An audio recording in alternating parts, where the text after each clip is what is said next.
At simulan natin ang ating tinig, ang tinig ninyo. Tinig ng Pilipino para sa Pilipino. Maliwanagan natin ang mga issues. May paliwanag natin ang mga bagay-bagay na malabo sa ating pananaw. At ito ang ating pakikipag-ugnayan sa ating bayang minamahal. Ugnayan, pakinggan! Dito pa rin yan sa ating palatuntunan. Saturday Live! Agapay po ang inyong abang lingkod, mga kapitbahay, patuloy na naglilingkod.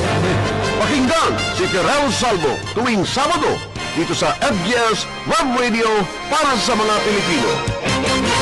At nasa ikalawang bahagi tayo ng ating FSL, ang ating Inside, Guro-Guro, Opinion, and Saturday Live. Well, halos inubos natin ang ating oras sa unang bahagi ng FSL sa pagtalakay ng mga balita na may kaugnayan sa nakalipas na eleksyon noong araw ng Lunes. In fact, kanina lamang prinoklama na ang 12 na mga senador nating uupo sa susunod na 3 taon hanggang sa 2028. Ngayon, pag-usapan natin ang aftermath, ang resulta pagkatapos ng eleksyon. Ang tanong natin sa ating mga kababayan at ang tanong ko rin sa aking sarili, a glimmer of hope or the Philippines is now totally doomed? Meron pa ba tayong pag-asa? Meron pa ba tayong nababanaaga na liwanag sa dilim? O sa resulta ng eleksyong nakalipas, tayo ba ay tuluyan ng nasadlak sa kadiliman ng hinaharap ng bansa? Gusto ko sanang tingnan ng maigi itong positive side, a glimmer of hope. Ito ay ang maliit, kikisap-kisap, kikindat-kindat na pag-asa, a fragile hope, a fragile sign of a positive thing, a tiny possibility. Magkakaminsan na yun ang wag nating alisin kahit na gaano tayo ka sadlak sa kahirapan. Wag nating alisin yung pananaw, a glimmer, isang kikisap-kisap na liwanag sa kalagitnaan ng kadiliman. Di ba theme song natin yan noong nakalipas na 2022 elections? Liwanag sa dilim. Ito ang kailangan natin ngayon, mga kababayan ko. Ang positive thinking, ang pananaw na meron pa tayong naaanag-ag na liwanag. Subalit gaano ang posibilidad ng anag-ag na itong meron pa tayong pag-asa? Unahin natin itong mga natalo, yung mga nadagtaan yung kanilang mga credibilities. The biggest loser dito na nakikita ko ang inyong presidente, si Ferdinand Marcos Jr. Natalo siya. He lost big. Malaki. Sa eleksyong nakalipas. At kaninong daliri natin ituturo itong pagkatalo ng kanyang mga kandidato riyan. Although sa final result, 5-5. 5-5-2. 5 sa panig ni Sara Duterte, 5 sa panig ni Bongbong Marcos, 2 na mga pinagpipitaganan natin. Ito ang anag-ag, ito ang liwanag sa dilim, ang dalawa na ito.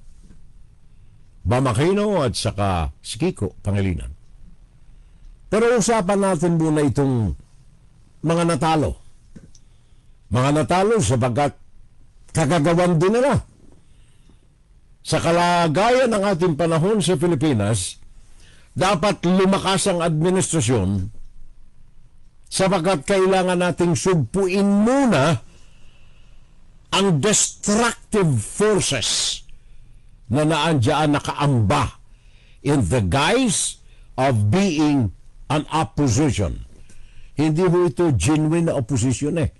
Yung grupo ni Sara Duterte ay nagkakanlong sa itim na kapa ng kataksilan.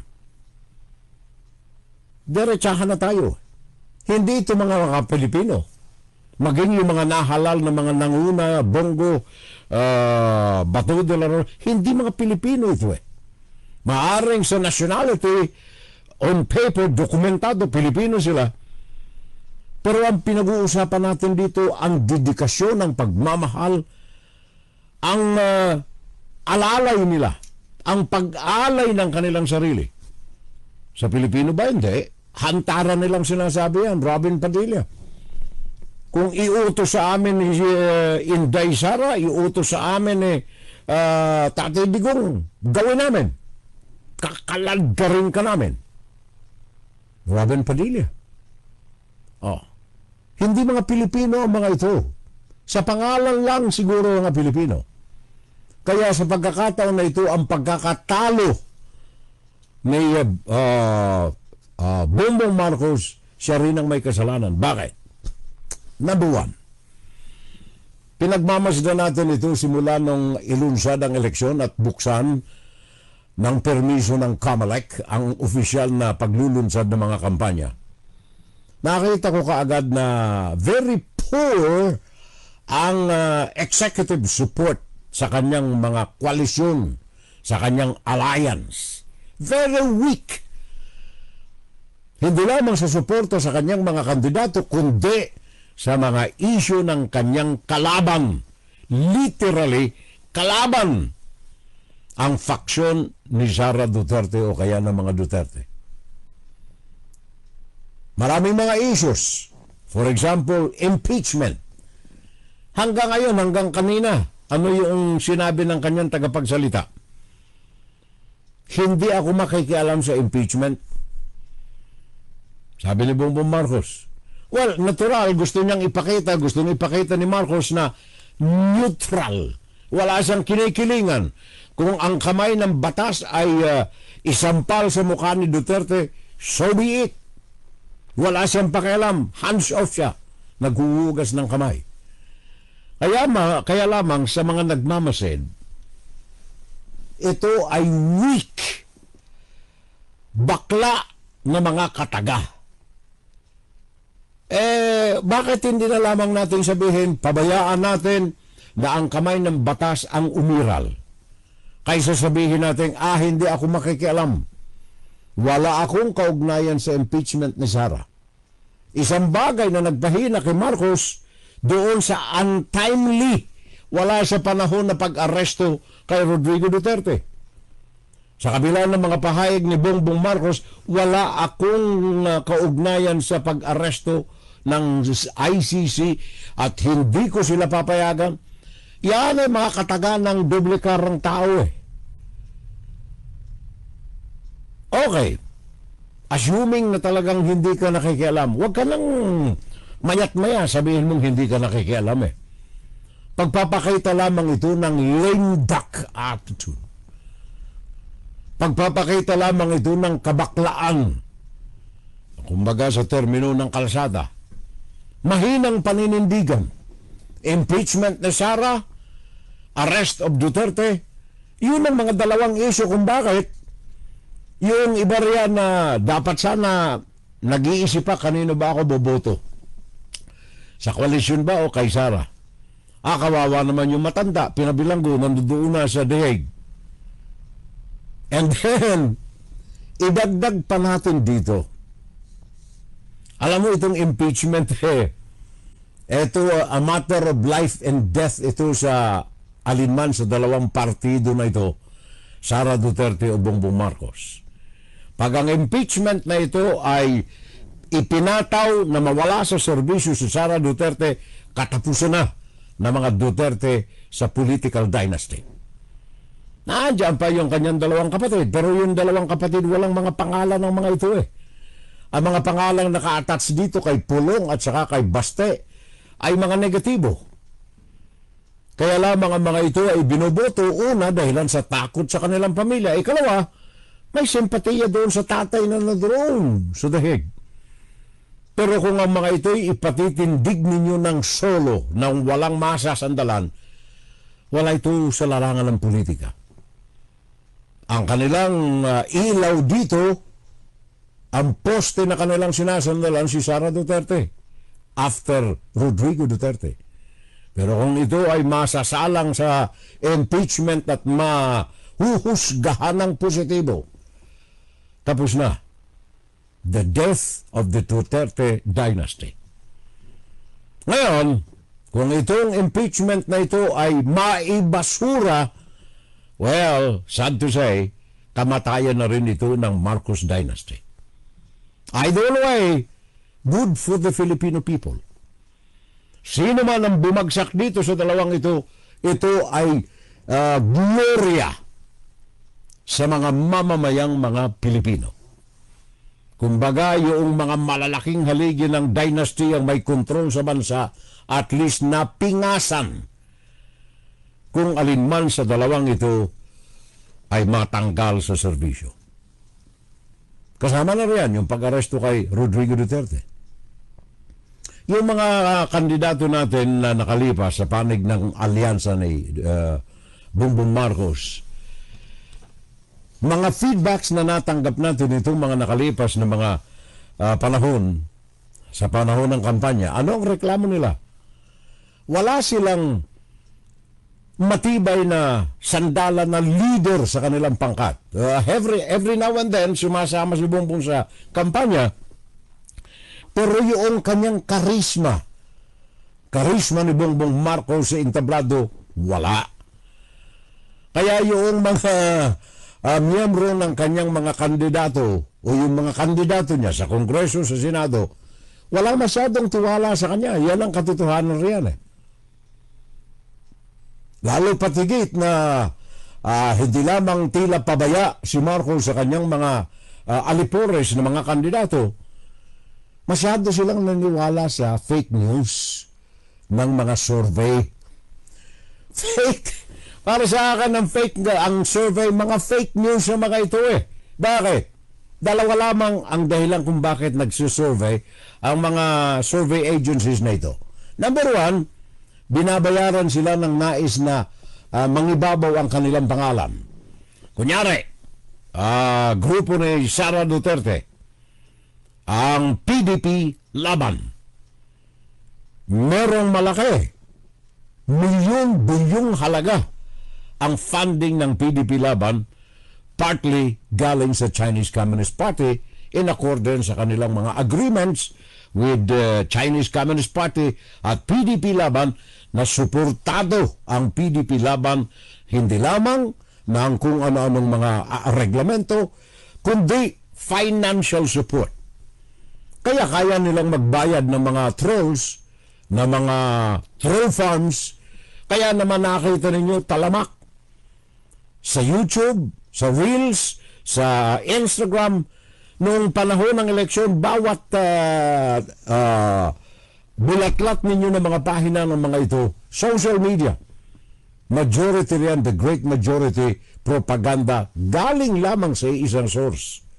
In fact, pinatunayan niya ng mga surveys, ng mga research, na ang isang informasyon, meron na ako nabasa roon comparison ng mga vloggers sa mga issues na kanilang inilantad. Bali 5 sa kanila, iisa lamang ang konteksto. Hindi lamang konteksto, kundi iisa lamang ang kanilang pinagkukunan word for word ng text ng kanilang mga sinasabi sa kanilang mga blogs. Kaya yung mga surveys na yan, plus yung mga vloggers, mga troll farms, medyo malaki ang ungus kay Bongbong Marcos. Kaya nga ba't naitanong ko sarili ko, asan yung napag-aralan niya noong 2016? Asan ang grupo niya? ng mga trolls noong 2016 labang kay Leni Robredo. 2016, 2015, bumuo rin ng blog, ng troll farm si Rodrigo Duterte with the aid of the Chinese Communist Party. In fact, yun ang pinag-aaralan ng mga grupo nila, 30 tao na pinadadala sa China, teknik kung paano gagamitin ang social media sa propaganda at ang pagbasura doon sa mga kumakalaban sa kanila. Pinag-aralan yan. Kaya hanggang ngayon, nandun pa si Martin Andanare. Nandun pa si Martin Andanare. Employed ng Chinese Communist Party sa China. Dito sa eleksyon na ito, tinalo ng propaganda machinery ni Sara Duterte si Bongbong Marcos. And dahilan dito, maging yung mga kandidato nila na alyansa ni Marcos, administrasyon, alyansa ni Bongbong, maging ang mga ito ay kanya-kanya ng kayod na lang eh. Wala silang cohesive, wala silang united front.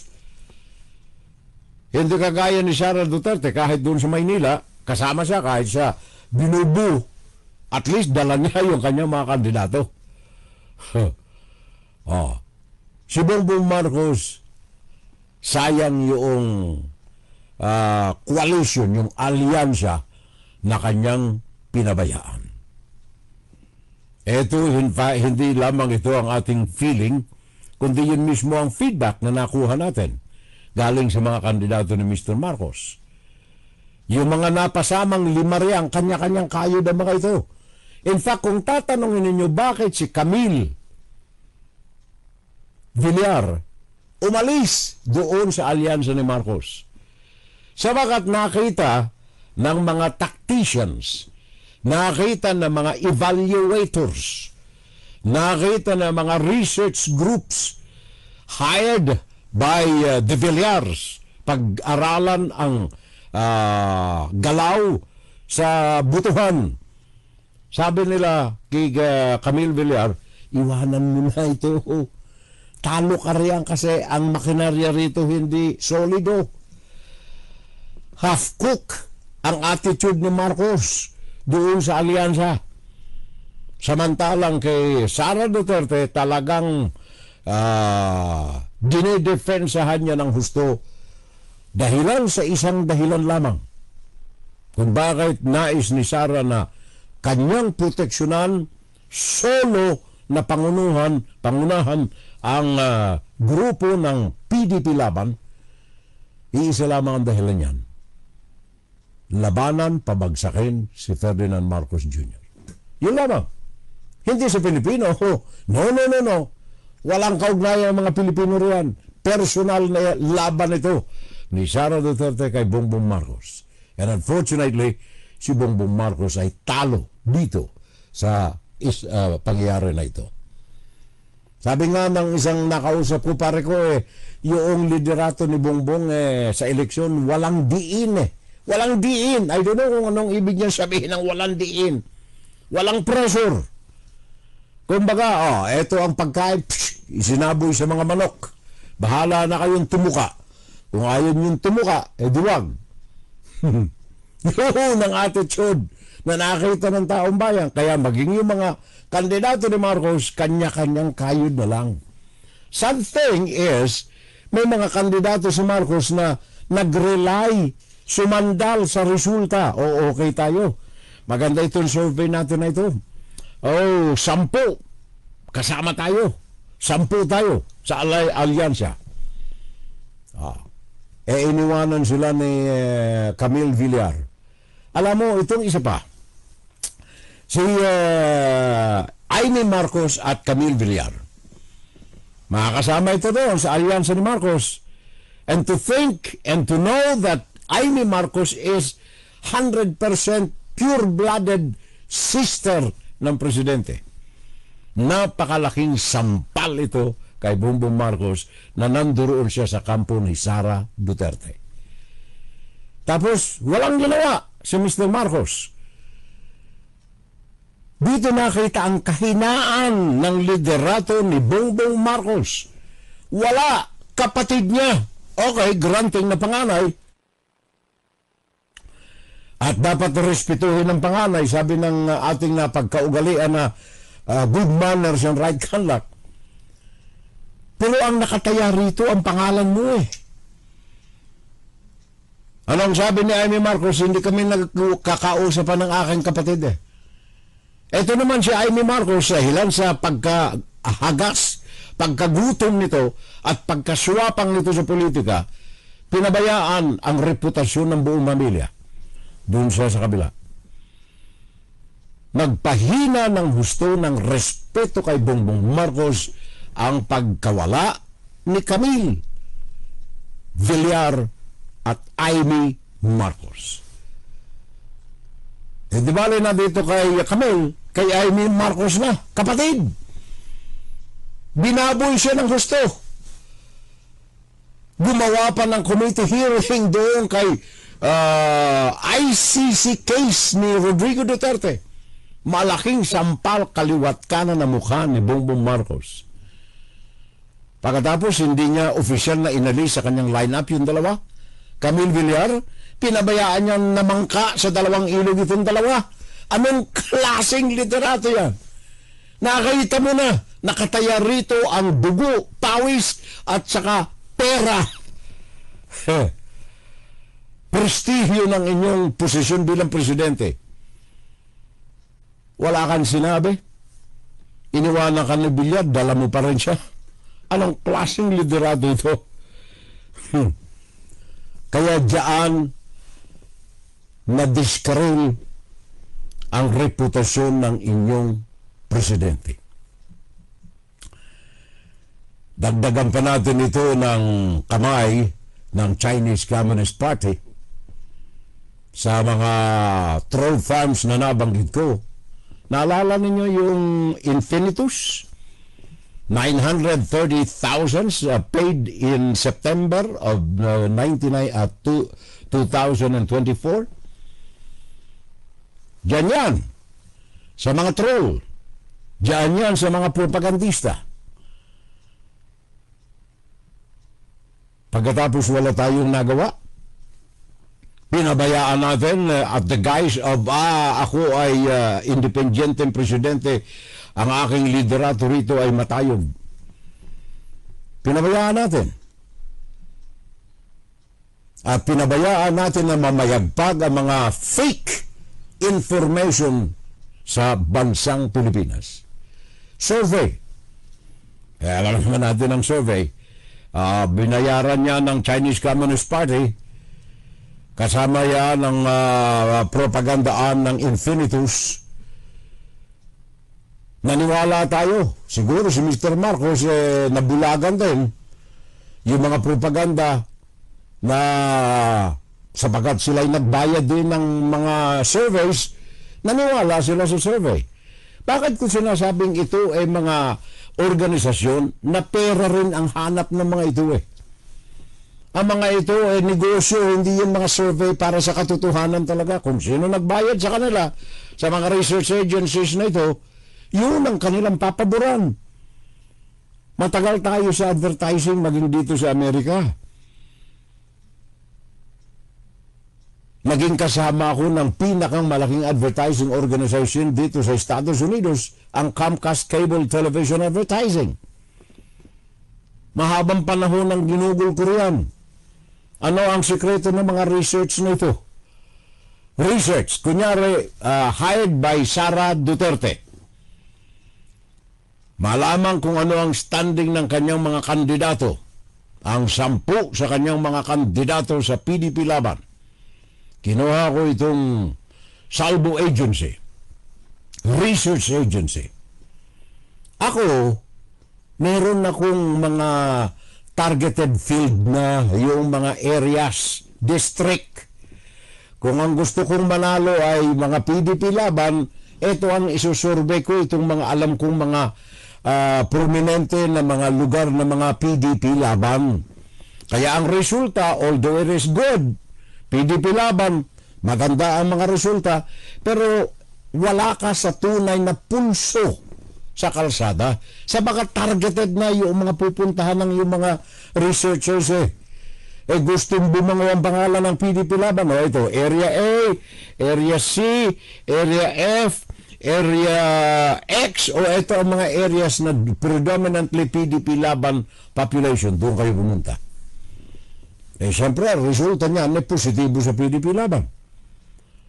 Ganyan ang mga research Dalawang klase lang yan. Propaganda research para pabanguhin ang pangalan, o kaya research talaga para magamit sa mga produkto o kaya mga bagay na nais mong i-enhance ang kalidad o quality.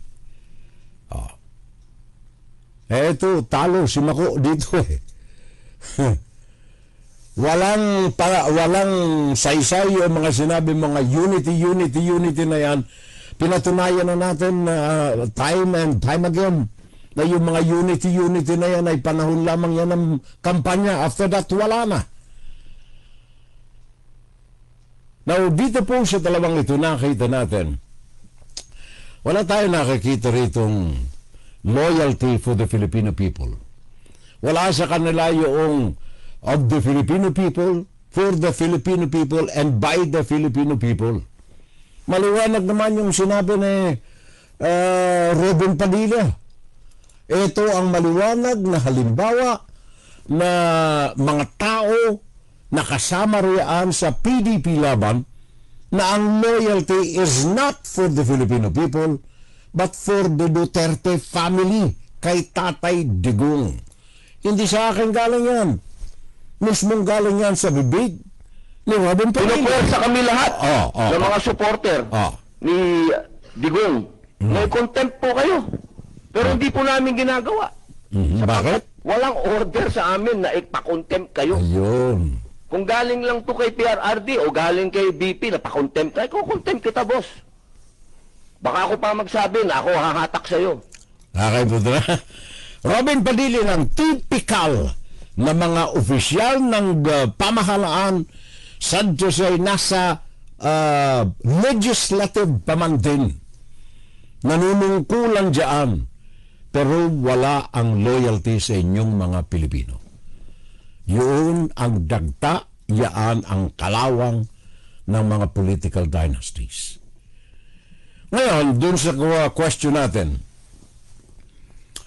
dun na ba talagang sadlak na ang Pilipinas? Wala ng pagkakataon, wala ng tsansa na makabangon ito? O meron pa tayong anag-ag, meron pa tayong ilaw, meron pa tayong sikat ng liwanag sa gitna ng dilim? Meron. In fact, ito ay pinatunayan itong nakalipas na eleksyon. Ito ang pag-asa natin. Ito ang pagkakataon natin. Nasa kamay natin na ito ay ibangon, palakasin, gawing solido, gawing makatotohanan na, at gawing tunay na sandigan ng mga naaaping mga kababayan natin. 2025 elections. Ano ang resulta nito sa mga tahimik, parang nawawala na ng pag-asang mga Pilipino? Itong mga tinatawag nating mga super pink lawan. Yung mga, anong tawag nila, yellow cards. Yung mga kakampink. Hindi ba kayo nagtataka kung bakit si Kiko Pangilinan na lang? Wag na kay Bam Aquino. Sabagat si Bam Aquino may konting dagta. Dagta na boto na galing sa Iglesia ni Cristo. Dahilan sa announcement ng Iglesia ni Cristo. Pero siya ay tunay na fiscalizer din. Huwag nating ipagkakamali yan. Siguro yun ang dahilan kung bakit siya sinuportahan ng Iglesia ni Cristo. Pero I'm talking about the support of the general public. Yung talagang mga patriotiko, yung mga nagmamahal sa ating bayan, nakakakilala ng tama o mali na leader ng bansa. Lagay natin kay Kiko Pangilinan. Si Francis Kiko Pangilinan nakakuha ng almost 15 million votes. almost 15 million votes. Si Bam Aquino ay mahigit sa 20 million. Kung tatandaan ninyong maigi si Leni Robredo noong 2022 elections, nakakuha siya ng mahigit sa 15 million na votes. Yan ay binalasan na niya ng kanyang mga kalaban ng numero, sabagat at that time ay talagang talamak na minaniobra with the help and the support ng mga ITs ng Chinese Communist Party yung 2022 elections. But in spite of that, merong 15 million plus na boto ang hindi nila maibura-bura sa pangalan ni Leni Robredo. Si Kiko ngayon, kung titingnan ninyo ang figures, ito ang boto ni Leni Robredo. 15 million. So kung titingnan ninyo ang analysis dito sa numero na ito, at ilagay natin na presuming na tama yung aking hinuha, ang pink lawan o kakampink o kaya yellow tides, solido. Ito ang liwanag sa dilim. Ito ang kandila na nagtataglay ng liwanag sa dilim. Kailangan lang natin na sindihan ang mga ilaw na ito na ngayon nananahimik. The surprising numbers given to Bam Aquino and Francis Kiko Pangilinan, maliwanag na nagpapakita na hindi pa patay ang tunay na oposisyon sa bansa. Maliwanag na nananahimik lamang ang mga ito. At ako'y nagpapasalamat sabagat sa mga surveys na totoo, hindi bayad, walang involvement ang Chinese Communist Party sa mga surveys sa mga paaralan, universities sa buong bansa, from Apare to Hulu. Ang mga pangalang ito ng dalawa at ay iba pa, laging nangunguna. Wala kayong makikita riyan na PDP laban na nasa at least top 8 ng mga surveys, mock election sa mga paaralan sa mga universities. Kaya salamat po sa ating mga estudyante. Nakikita ko sa mga numbers na lumalabas na hindi ninyo pinababayaan ang ating bayang tinubuan. Na kayo pa rin ang pag-asa ng ating bansa sa hinaharap. Pagtibayan, palakasin, suportahan at isulong ang damdamin na ito. Sabagat kung titingnan natin maigi ang nagsasadlak sa Pilipinas ay yung mga hindi natututo. Yung mga nanay, I'm sorry, mga nanay, mga tatay, mga kapatid natin na dahilan na rin sa political dynasties, hindi nakapag-aral, hindi nakatungtong ng maayos sa mga paaralan na mahubog ang kanilang kaisipan kung alin ang tama, alin ang mali. Wala na. Maging yung character education natin, wala na. Good manners and right conduct, wala na. Ito ang nagbunsod kung bakit dumami ang mga political dynasties na ito.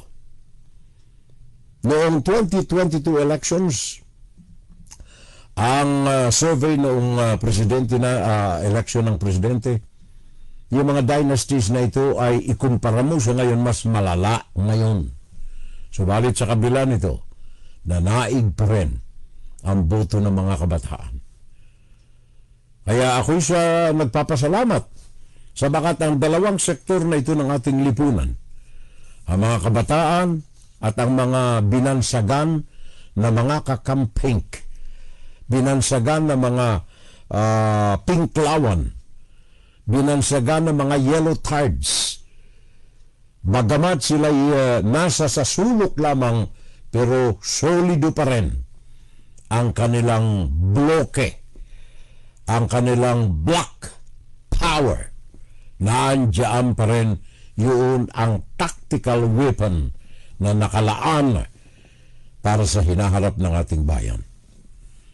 Ang malakas na performance nitong sina Bam Aquino at saka Kiko Pangilinan ay nagpapakita lamang. Maging sa Luzon, na mayagpag sila, maging sa Ilocos Region, na dominante ng mga Marcos diehards, maging sa Central Luzon, maging sa Calabarzon, nanguna ang mga ito. And then, Visayas, Mindanao, teritoryo ng mga Duterte ang mga ito. Puwersahan man o hindi, pero namayagpag ang mga pangalan ng dalawang ito. Bakit? Sapagkat naipakita ng mga ito successfully na ang kanilang karakter ay malinis para sa bayan, for the people, of the people, and by the people. Ito ang true opposition. Kung talagang gusto natin ang true democracy, ito ang true opposition. Kaya ang panawagan natin kahit ngayon tahimik tayo, pero ang organisasyon wag nating pabayaang maging maluwag. Ituloy natin ang patuloy na pagkakabigkis-bigkis, ang pagiging isang block ng mga yellow tide, ng mga pinklawan, ng mga kakampink, kasama ang ating mga kabataan. Nakita naman ninyo ang liwanag na napakagrabe noong 2022. Natalo lamang tayo sa maniobra ng mga mekaniko sa computers. Ngayon, kumbaga tapos na yung nakalipas na halalan, ang tingnan natin maigi mga kababayan ang hinaharap ng bansa. Ang problema, alam natin, ang problema ng demokrasya sa ating bansa, sa Pilipinas, ay hindi naman talaga tunay na demokrasya. Kung sinabi na natin ito several times in the past. Ang demokrasya sa Pilipinas ay nasa papel lamang. Pag kinuyumos mo ang papel, tinapon mo sa basurahan, yun ang demokrasya sa Pilipinas. Talamak na sinasabi nating demokrasya, demokrasya, demokrasya, but in actuality, fake ang democracy dyan sa bansa. Bakit? Sabagat hindi naman ang Pilipino ang nasusunod riyan Yung sinasabing for the Filipinos, of the Filipinos, and by the Filipinos, hindi po nasusunod yan. For the political dynasties, of the political dynasties, and by the political dynasties. Yun ang dahilan kung bakit peke ang demokrasya sa bansa. So alam natin ang problema. Huwag nating pabayaan ito. Tapos na ang dapat na tapusin. Nakakita natin ang lakas, nagbigay sana ng inspirasyon sa mga Pilipino. Ang lakas ng tahimik na tunay na oposisyon. Alam natin ang evil na kumukubkub sa bansa na sanhi ng kahirapan ng marami. 72% ng mga Pilipino. Average to below average, to poor, to very poor, at doon sa talagang walang-wala na, 72%. Bakit tayo naungusan ng marami mga bansa sa Asia? In spite of the fact na ang Pilipinas supposed to be the pearl of the Orient. Dahilan sa maling pamamahala ng bansa natin. Imagine, tinitingnan ko yung mga leader natin noong panahon ng Amerikano. From 1898 to 1945, 1946, bago ang independensya. From 1898 to 1946, July of 1946. Tinignan ko yung mga humawak ng ating legislative department. Mga congressmen, mga senador. Tinitingnan ko, ako'y nasisipayo ng gusto. Gawa ng panahon ng pamamahala ng Amerika, I don't know kung ito ay unwritten law during the American Commonwealth period. Pero yung mga senador natin noong panahon na yun, from 1898, simula na maging Commonwealth ang Pilipinas, pinamahala sa kamay ng legislaturang mga Pilipino. Yung mga senador natin doon, senador na lang mga senador natin doon ay halos lahat abogado. At hindi lamang abogado, di kampamilya ng mga abogado. Yung iba ay talagang abogado. Yung iba ay abogadong doktor, doctor of medicine, pero abogado. Yung iba ay agrikulturista, pero abogado. Yung iba ay mga journalist, periodista, pero abogado. Sa madalit sabi, yung humawak ng lehislatura natin, yung bumabalangkas, nagpapatupad at nag-aapruba ng mga batas para sa mga Pilipino at the time, ay mga tunay na mga may utak. Mga abogado, abogadong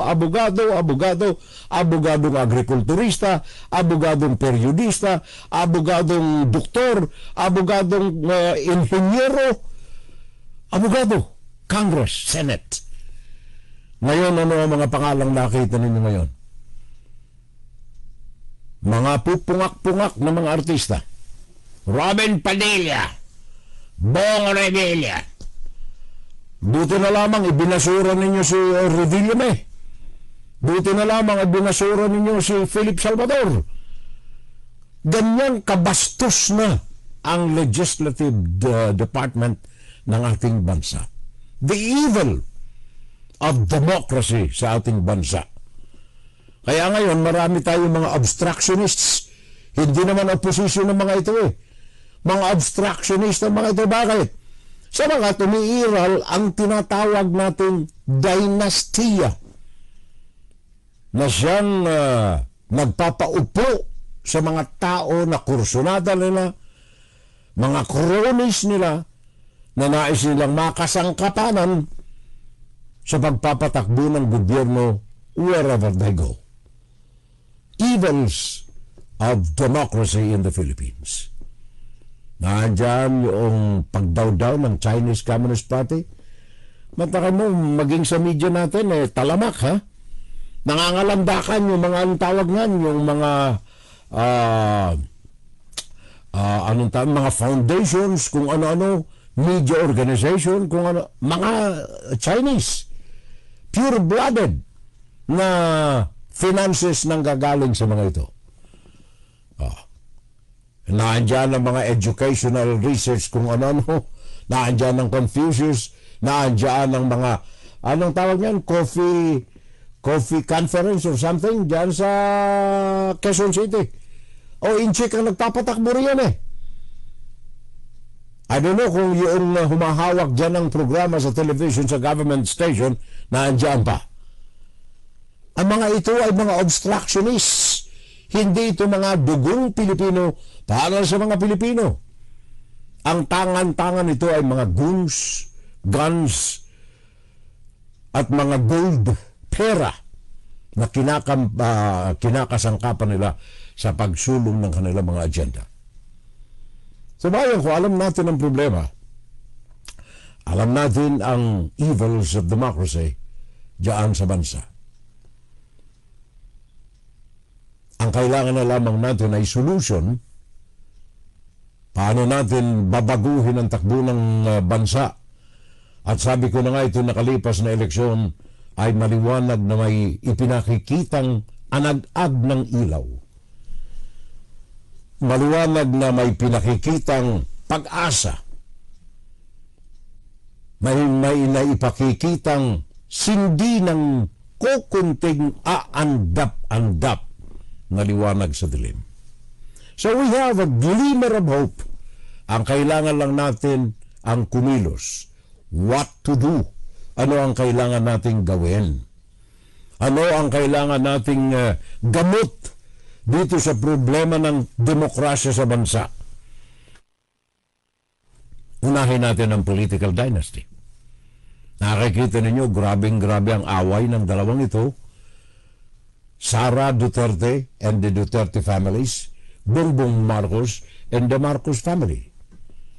Matindi ang away to the extent na babuyan na talaga, bastusan na pamilya sa pamilya. Example dyan si Amy Marcos. Tinalo pa sila sa larangan ng family unity ng mga Duterte. bagaman namumukadkad ang bunganga ng mga Duterte sa kababuyan, but at least naipakita nila na iisa ang pamilya. Either for good or bad, at least iisa ang takbo ng pamilya. Buhat kay tatay hanggang sa mga pamilya sa ibaba. Pamilya sa bakit hindi lamang iisa ang pamilya. Itong mga nangyayari ngayon, salaminan natin itong mga Pilipino diyan sa bansa. At maging mga Pilipino abroad. Alam natin ang problema na. Meron tayong glimmer of hope. So the next is what to do. Ano ang kailangan nating gawin? Potential factors na kailangan tingnan nating maigi. And I would suggest the following para magkaroon tayo ng giya. Anong hakbang ang kailangan nating gawin? Alam natin ang problema. Ano ang mga dapat nating steps na bigyan ng pagpapahalaga? Unahin natin itong anti-dynasty movement natin. Marami tayo riyan. Dito lamang sa aking mga groups sa Facebook. Ang dami-dami ko rito mga anti-dynasty organizations. Marami. Ako'y natutuwa na makipagtalamitan sa kanila, makipagpalitan ng mga remarks, ng mga notes sa mga kasama ko rito sa mga grupo natin, social groups. Natutuwa ako sapagat kasama natin ito sa ating adikain para sa Pilipinas. Kaya unahin natin ang ating civil society. Pagtuunan natin ang pansin. Meron tayong 3 taon from today until 2028. Ang ating civil society, ang ating mga civilian, unahin natin na i-focus ang atensyon natin sa kanila. Pagkaloob natin sa kanila ang maliwanag na impormasyon na dulot ng sakit ng political dynasties. Palawakin natin at ituloy natin ang mga kilusan ng mga advocacies natin, ng mga grupo natin. Ng advokasya ay para maliwanagan ng taong bayan ang evils, ang demonyo, ang sama na idinudulot ng mga political dynasties. And of course, yung mga reforma natin sa eleksyon, hindi totoo na wala tayong magagawa sa eleksyon sabagat hindi na natin mababago ang saligang batas na maglagay ng anti-dynasty law. Siguro maaaring wala nang pag-asa tayo riyan. Gawa ng sabi ko na nga, sa Kongreso natin sa Senado, mantakan mo political dynasty sa bansa. Ang mga pamilya na ito ng mga may political dynasty, these are facts, 82 probinsya sa Pilipinas, halos in all levels ng mga probinsya na ito, from governor, vice governor, provincial council, etc., barangay, halos hawak ito ng mga dynasties. 82 provinces sa Pilipinas, hawak nito ng mga dynasties. And then, yung mga, ang tawag ay, hindi ko maalala, Taipan ba yun tawag nila? Meron akong nakitang salita na Taipan, yata ang tawag Taipan, meaning to say, yung mga dynasties, kumakasangkapan ng kanilang mga cronies upang maging kaalyado nila at gamitin nila sa pagpapalago ng kanilang dynasty. 250 families. 250 families ang nagpapatakbo ng gobyerno ng Pilipinas dahilan sa mga political dynasties. Ngayon, hindi natin ito mababago sa magitan ng electoral reform. Sabagat tandaan ninyo ng ating Constitution, merong bahagi riyan na nagsasabing bawal ang political dynasty. Kaya lamang kailangan bumalangkas ng batas na haharap tututok sa mga detalye kung paano pagbabawal ang dynasty. Unfortunately, hindi mangyayari yan sa Kongreso, hindi mangyayari sa Senado, sabagat ang mga ito ay kontrolado ng mga pamilyang dynasty. Pero, meron pa tayong pagkakataon sa electoral reform. Nasa kamay natin. Kagaya ng pinakita ninyo nitong eleksyon noong Lunes. Ano ang ibig kong sabihin? Kung titingnan ninyo, diyan sa mga nahalal ninyong congressman, senador. Senador lang. Madaling hanapin kasi 24 lang ito eh. Kung makikita ninyo, may 4 na pamilya tayong nahalal dyan ng mga dynasties. Pwera pa yan sa mga nakaupo na dynasty sa Senado. But at least, hindi natin inubos ng mga dynasty ang ihalal sa Senado at pinasok natin ang 2. Kiko Pangilinan na walang political dynasty at saka si Bam Aquino. Although si Bam Aquino ay merong kasaysayan din ng dynasty, but at least hindi mas garapal kaysa sa mga Duterte at mga Marcoses. So sa electoral reform, pwede nating huwag iboto sa 2028 ang mga miyembro ng political dynasties. Ang ikatlong bagay na nais kong ipaabot sa inyo, yung opinyon ng taong bayan. Meron tayong 3 years from today na may naanag-ag akong ilaw sa gitna ng dilim. Ituloy natin ito. Ang pagbuo ng opinyon ng publiko sa pamamagitan ng pagpapalaganap ng mga makabayan ng mga impormasyon, pagpapalaganap ng mga dulot na sakit ng political dynasties na sa aking palagay ngayon ay may epekto na sa resulta ng eleksyon na ito. Maraming mga pumasok na mga political dynasty sa eleksyon pero marami ay mga natalo. Magandang senyal na kailangan lamang natin ang public opinion na mabago, maikalat natin, mailaganap sa buong bansa ang sakit, ang cancer na dulot ng political dynasty. And of course, yung mga paggamit natin ng social media, isang bagay na napakalaking tulong sa paghudog ng public opinion sa magitan ng pagpapairal ng mga legal bagay at mga pahayag na batay sa katotohanan. Walang paglilisya, walang kasinungalingan.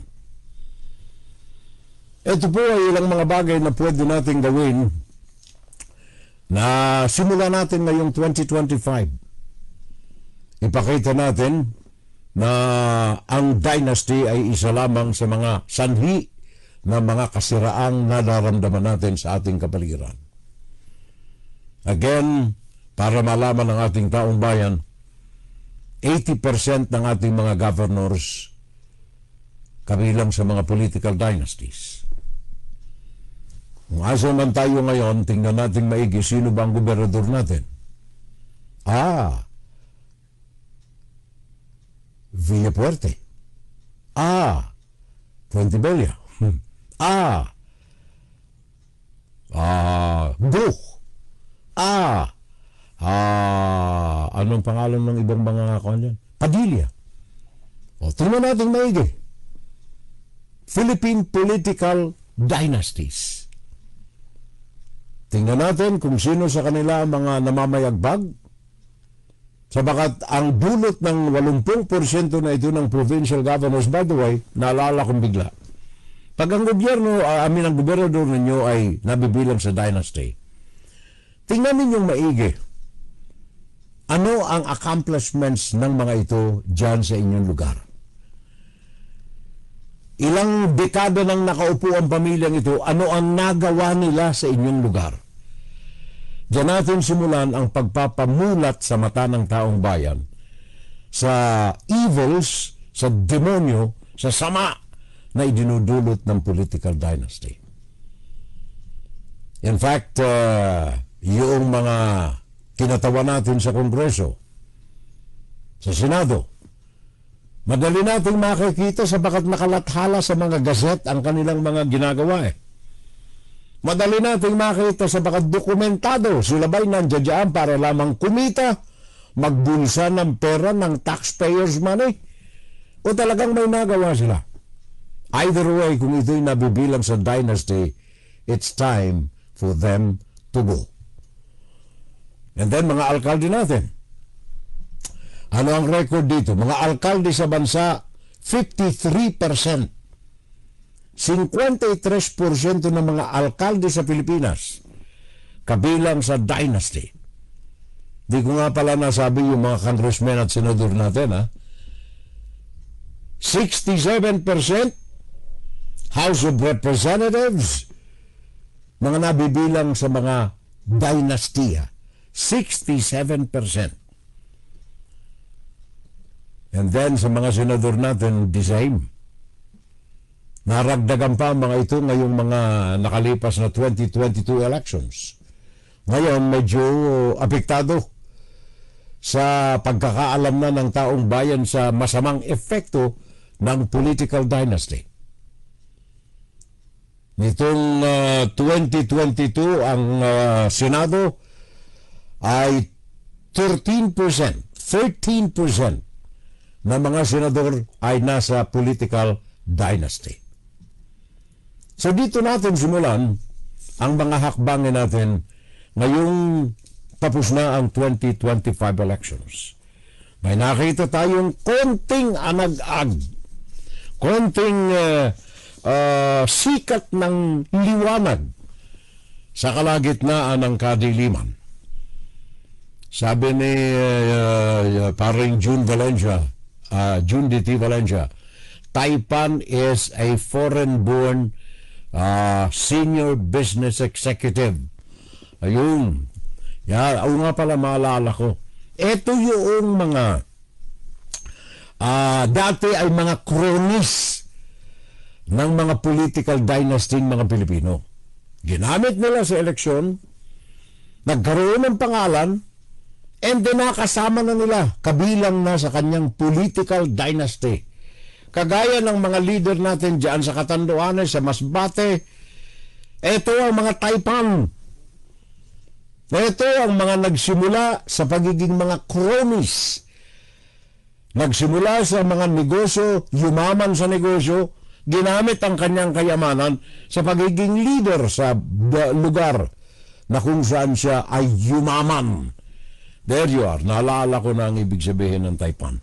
Thank you, Barikoy. Paring June, salamat.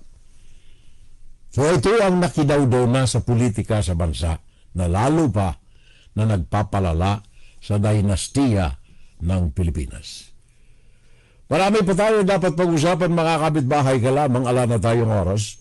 Yan ating insights, ang mga pagtalakay natin sa mga issues sa ating kapaligiran. Insight, Guro-Guro, Opinion, and Saturday Live. Insights, second hour ng ating FSL tuwing araw ng Sabado. Pakinggan si Tirel Salvo tuwing Sabado dito sa FGS Web Radio para sa mga Pilipino. Thank you, pare kong Jundi. Maraming salamat sa lahat ng mga kaagapay natin. Saturday Live. Ayun na ho ang bahalang humakbang, kapitbahay. Nagbigay tayo ng ilang ideas na maaaring magamit natin sapagkat ako'y nagkaroon ng konting pag-asa, konting anag-ag ng liwanag sa kalagitnaan ng kadiliman na nakikita ko sa direksyon ng ating bayan. Meron tayong liwanag sa dilim. Ituloy natin ang mga hakbangan na ito para sa kinabukasan ng ating bayang minamahal, para sa ating mga anak, para sa ating mga apo na darating. And let us make the Philippines for the Filipinos, of the Filipinos, and by the Filipinos. Ituloy natin ang ating pakikipag-ugnayan sa ating kapwa. Ugnayan, pakinggan! Sabi ni Paring Jundi, I just cannot help but notice that from the unofficial partial returns hanggang maging official final return, hindi nagbago ang 1 to 10. Nagbago lang ang 11 to 12. Tama ka riyan. Either Lapid or Aimee ang naglalaban. Bakit kaya ganoon? Napadako na yung 1 to 10.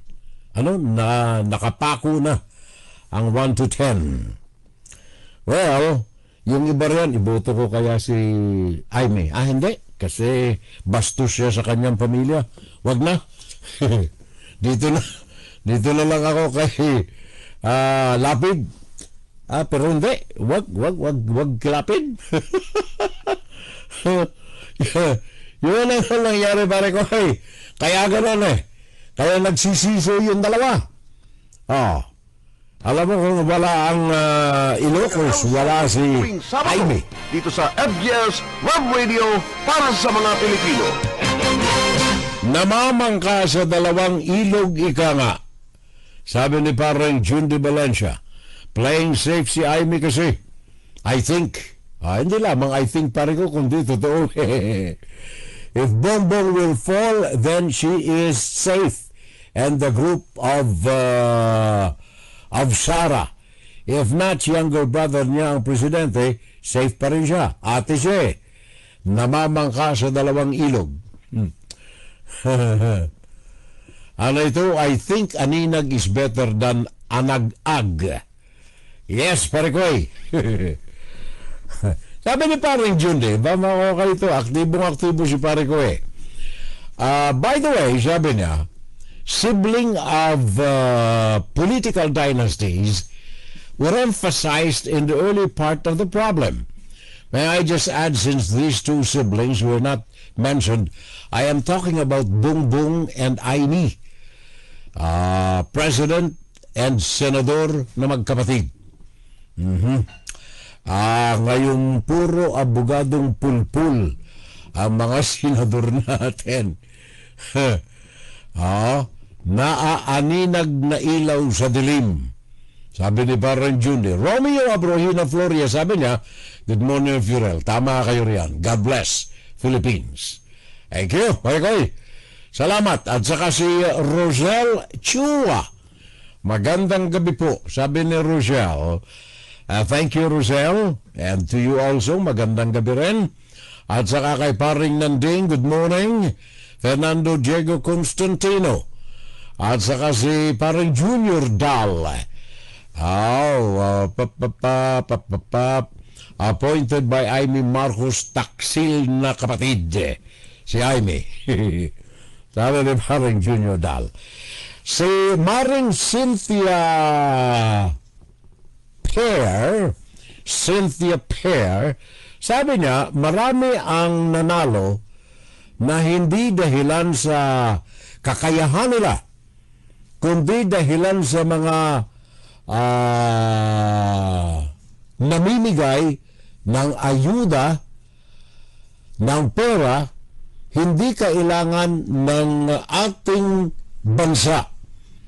Ang mga maka-Marcos, maka-Duterte na mga kandidato at mga kaalyado nila ay hindi nga naman natin kailangan yan. Mga kaalyado nila, sila ay mga peste. Sila ay mga peste. Yun ang unahin natin, pare ko. Sabi ko na nga kanina, Maring Cynthia, sabi ko na nga, ang root cause ng lahat ng evils na ito ngayon ay political dynasty. Pag isa-isa nating maalis ang mga dynastiyang politiko sa bansa, makaluluwag-luwag tayo, aabante ang ekonomiya ng bansa, gaganda ang takbo ng ating kapaligiran kung walang dynasty. Pakinggan si Furel Salvo tuwing Sabado dito sa FGS Web Radio para sa mga Pilipino. Nakikita ko itong ginawang pag-aaral dito, 2017 National Intelligence Law of the Chinese People's Republic of China. Ito ay mga bagay-bagay na may kaugnayan sa kanilang diplomasya sa mga bansa, especially sa mga bansang nakapaligid sa kanila, kasama na, and very particularly ang Pilipinas.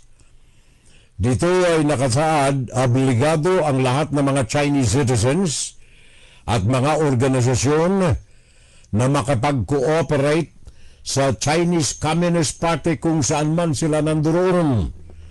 Kaya ako nababanggit ito sabagat mapanganib pa rin ito dyan sa bansa, gawa in connection with the Duterte family dynasty. Tandaan ninyo, 2017 National Intelligence Law na ipinaiiral ng Chinese Communist Party sa mga bansa, particular dyan sa Asia, na merong hidwaan sila ng Estados Unidos at mga kaalyadong mga bansa, at target din nila na kubkubin ng Pilipinas sa Taiwan. Kaya yung mga Chinese dyan sa Pilipinas, mga kababayan ko, hindi natin nilalahat. Pero tingnan natin maigi sino ba sa kanila ang nandyan sa Pilipinas na walang pagmamahal sa Pilipinas na kinalakihanan nila at ikinabubuhay ng kanilang pamilya. Sabi rito sa batas ng China, it includes assisting with data collection and protection of intelligence secrets from data collections, from the country they are in.